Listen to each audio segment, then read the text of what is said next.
Hello guys, and welcome back to another cold episode. On today's episode, as you can tell by the title and the thumbnail, we are going to be discussing the loner decks for the new EX0 Festival in Yu-Gi-Oh! Master Duel. So, the first one that we have here is the Adventure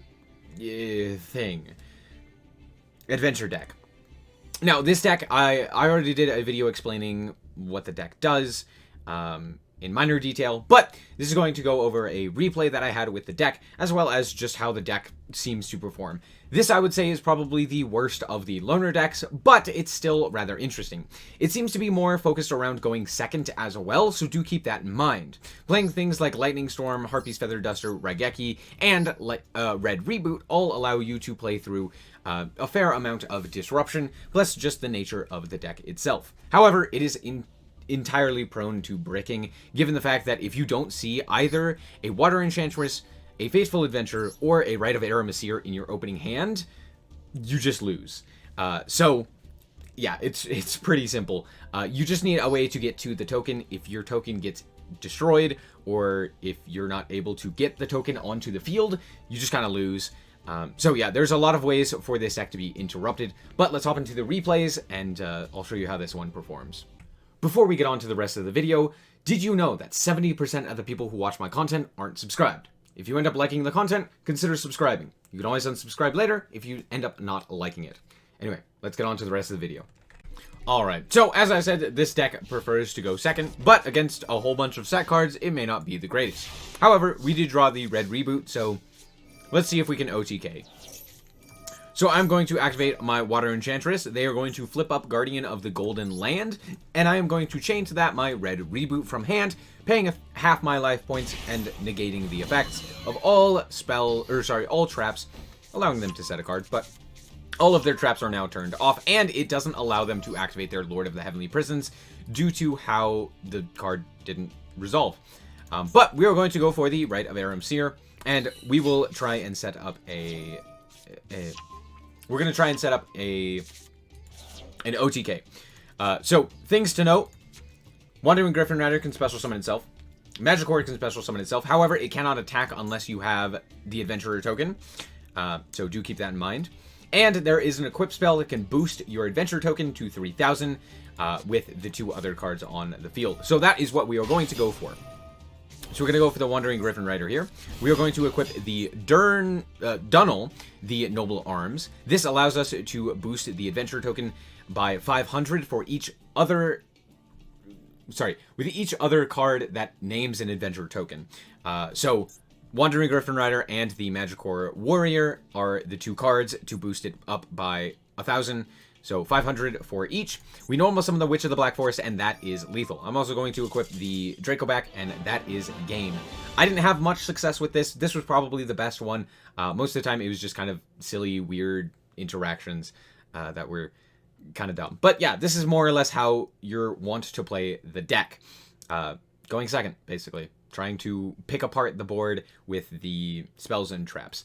And yeah, don't worry about the field spells. Don't worry about Planet Pathfinder. Planet Pathfinder is basically a dead card. Same with Witch of the Black Forest. At least Witch of the Black Forest, you can grab your Water Enchantress off of that. So, there's that.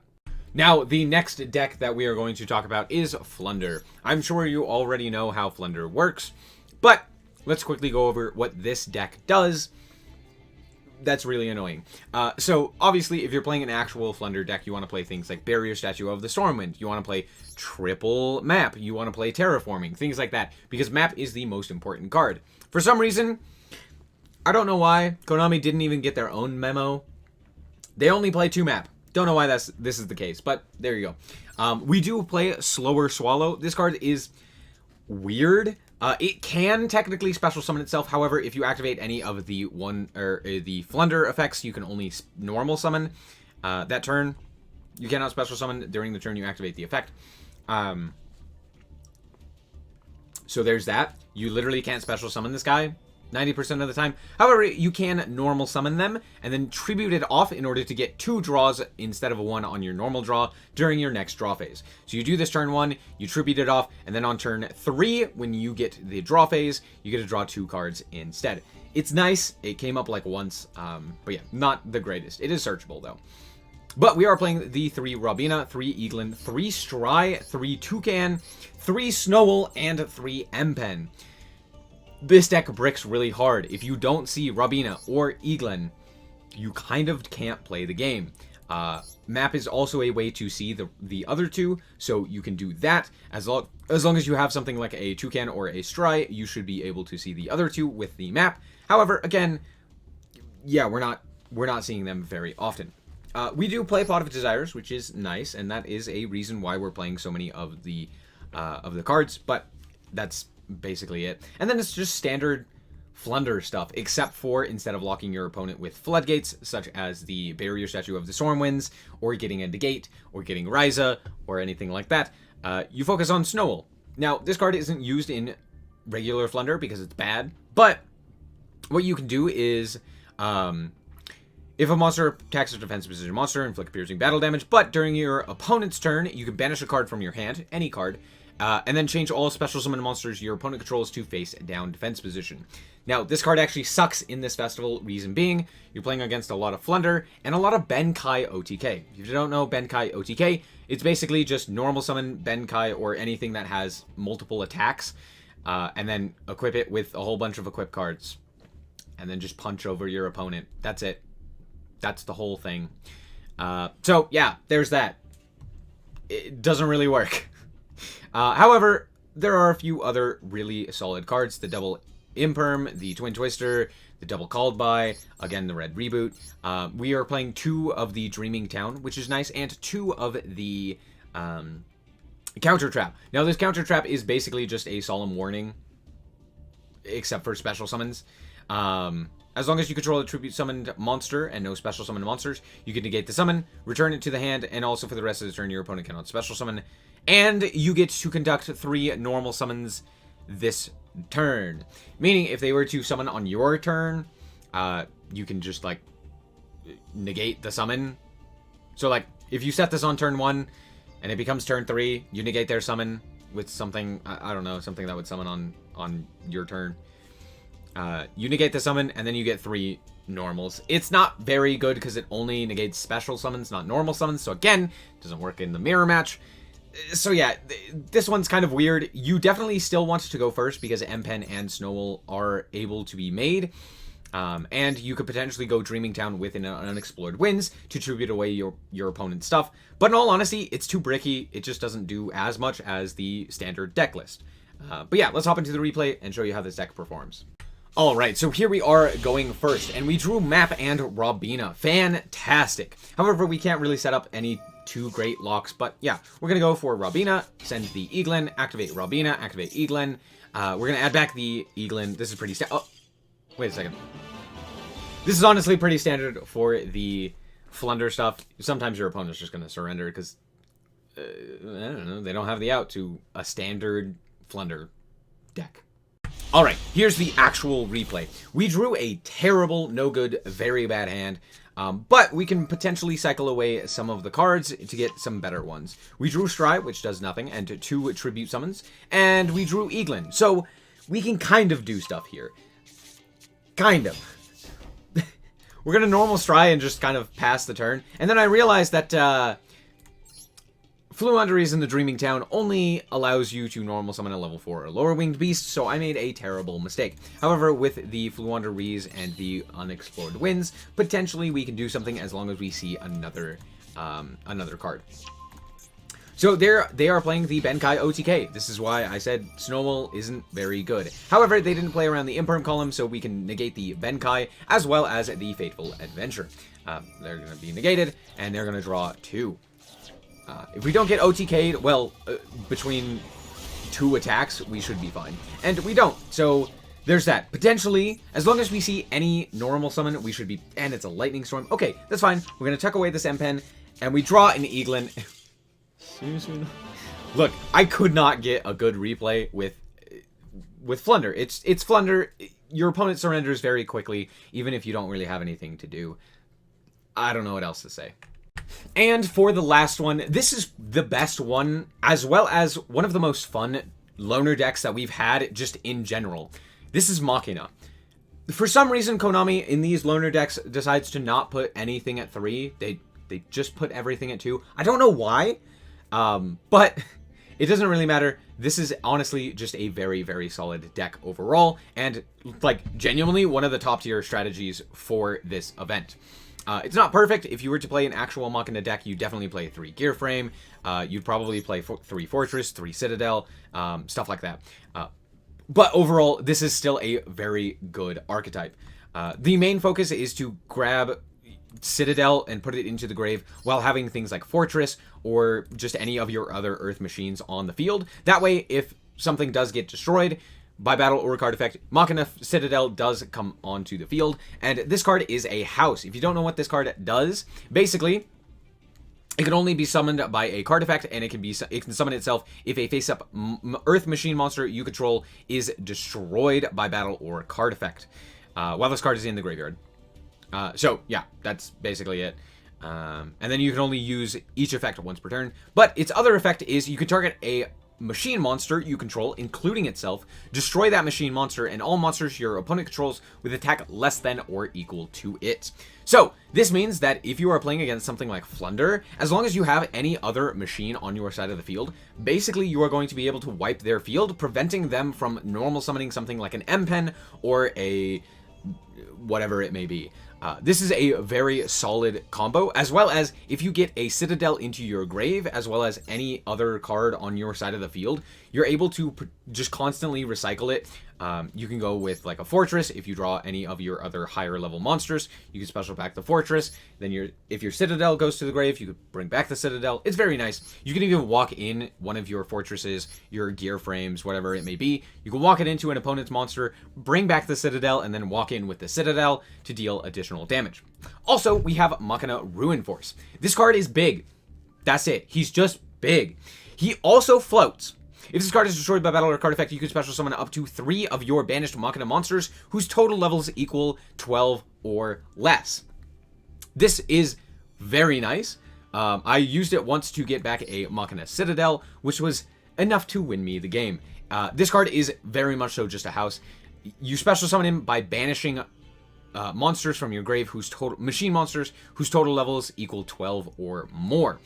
So basically, he fulfills his floating requirement by bringing himself from the grave, which is very nice. We have a lot of ways to dump machines as well, with things like Unsklap.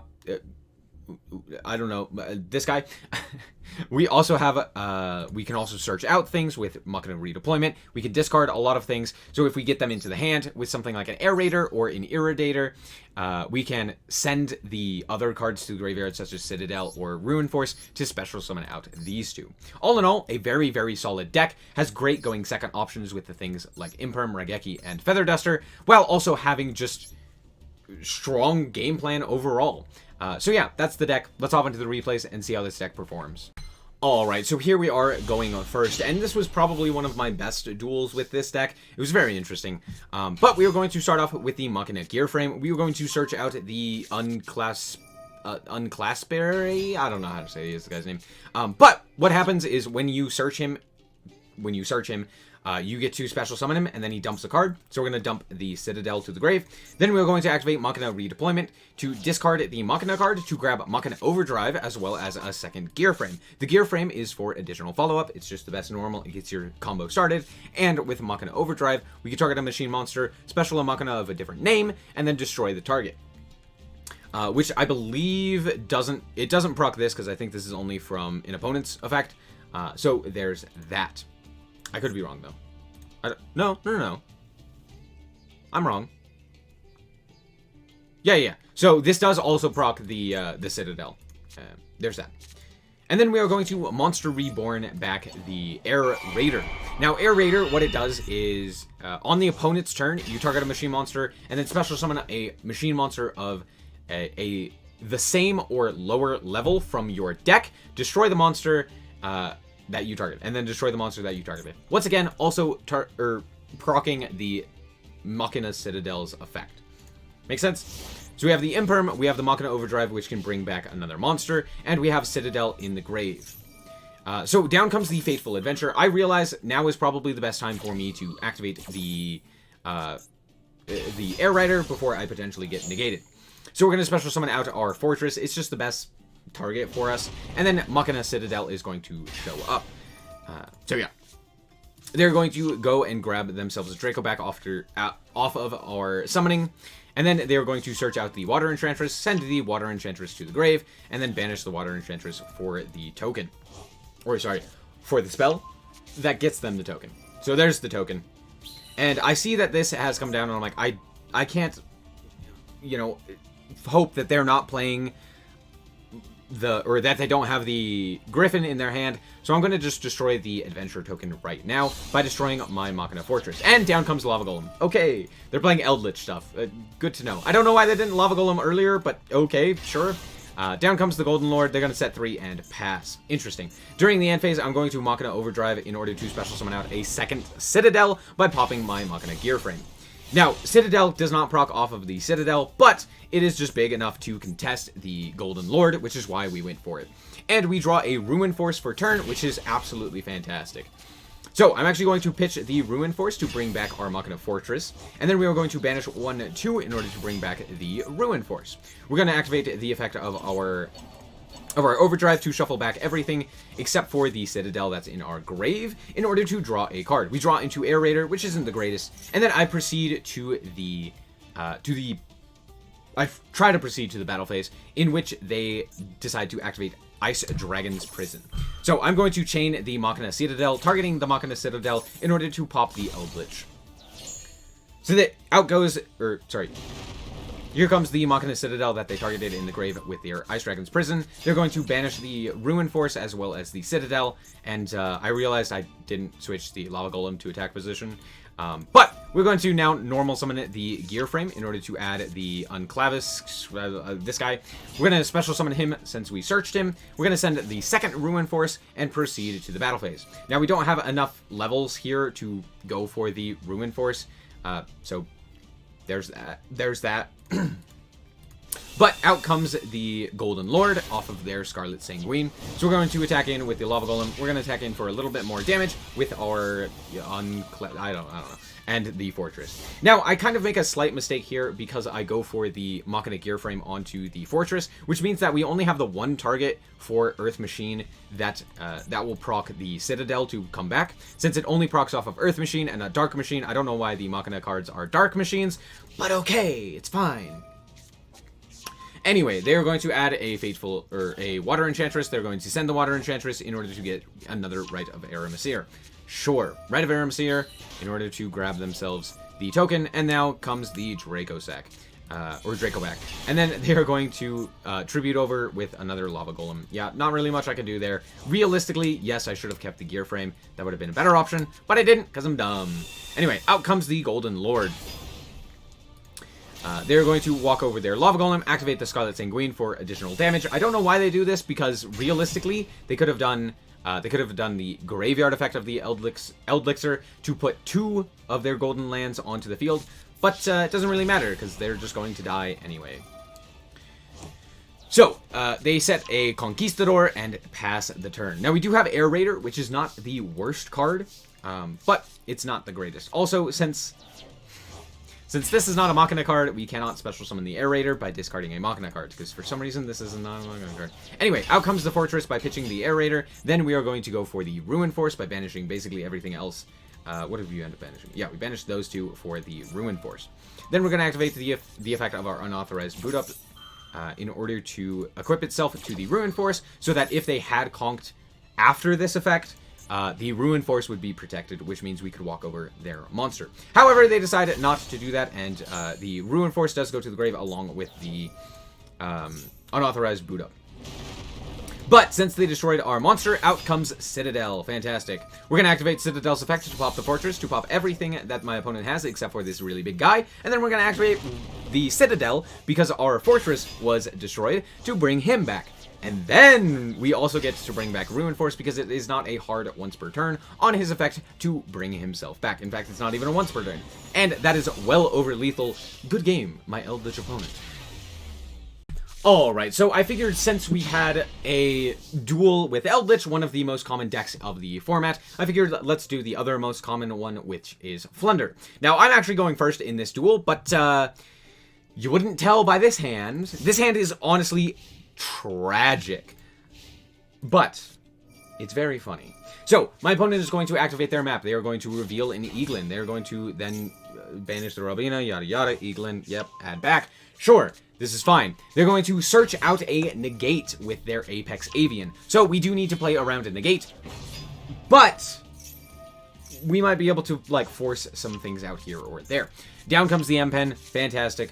We'll deal with it. They set 2 and pass. So we know one of those is a Dreaming Town. We don't know the other one, and we have a map to deal with. So the very first thing I'm going to do, since they cannot activate anything prior to me activating something in the main phase, they cannot activate the Dreaming Town until I activate this Featherstorm. So we're going to drop the Harpy's Feather Duster. Sorry, I said Featherstorm. We're going to drop the Harpy's Feather Duster and deal with everything so that we are guaranteed to deal with the back row before we commit to anything, before they commit to anything, such as the Apex Avian. So down comes the Eaglin, down comes the Robina, down comes the Stry. They are going to banish their Dreaming Town. Down comes the Toucan, which is going to add back the Dreaming Town to their hand, and then they're going to tribute for the Apex Avian. They're going to add back the Stry as well, since a card was normal summoned. Then I'm going to activate this card that does literally nothing for us right now. It kind of does stuff, but it doesn't really do anything right now. However, the Flunder player, having the IQ of an actual bird, negates it. Fantastic. Now, I win the game, obviously.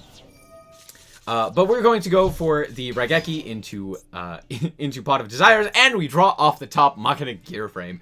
Oh, so very good. I'm going to search out the Fortress here, because we can go Fortress and then bring back our monster. Now, I could have also brought back the M-Pen, because guess what? That goes to the grave as well. But I figured, hey, it's funnier if we go for this, because now we can limit our removal and then potentially grab some follow-up if they somehow have a way to survive. They don't, but it was funny. There you go. Good game. Limited removal. Who would have known? Still a good card. So yeah, those are the loner decks. To be fair, these loner decks feel much better than a lot of the other loner decks have in the past. The biggest downside to any of these is the fact that there isn't really like a game plan that works due to how the meta is in this event. So it's very weird because, like, yeah, normally Snowball would be great. Happens to not be very good in this event. The adventure engine just, like, doesn't work at all. There's just not enough at all there. I don't know. Only 2 Water Enchantress, only 2 right when your entire archetype is centered around having this token on your side of the field is not enough. There should have been more draw cards in this one. That is, like, the biggest thing about this one. It's very bad. But the Machina one is genuinely just, like, a good deck for this event. This isn't going to tear up the ranked ladder anytime soon, but in terms of for this event, this is genuinely a very good deck. It has a good matchup against Flunder. It has a good matchup against Eldritch. It doesn't really lose to anything in particular other than, again, like sacky cards such as Called By, Raigeki, Harpy's Feather Duster, stuff like that, that just happen to, like, win you games. So, all in all, yeah, this is genuinely just, like, a good pick. If you want to play a fun deck that isn't brain dead, and is actually enjoyable for this event, go with this one. I genuinely enjoyed a lot of the games that I played with this one. So, all in all, that's what I have to say about the loner decks. If you really want to torture yourself, you can play the adventure one. If you really want to have fun, you can play the Machina one. And if you are a bird brain, like so many other players, you can play the Flunder deck as well. So, that's going to be it. Hopefully you guys did indeed enjoy. If you did, a like is very much so appreciated. And if you want to check out more content like this, as well as more Yu-Gi-Oh!, then just be sure to subscribe. Anyway, thank you guys so much for watching, and remember to always stay frosty. Bye-bye.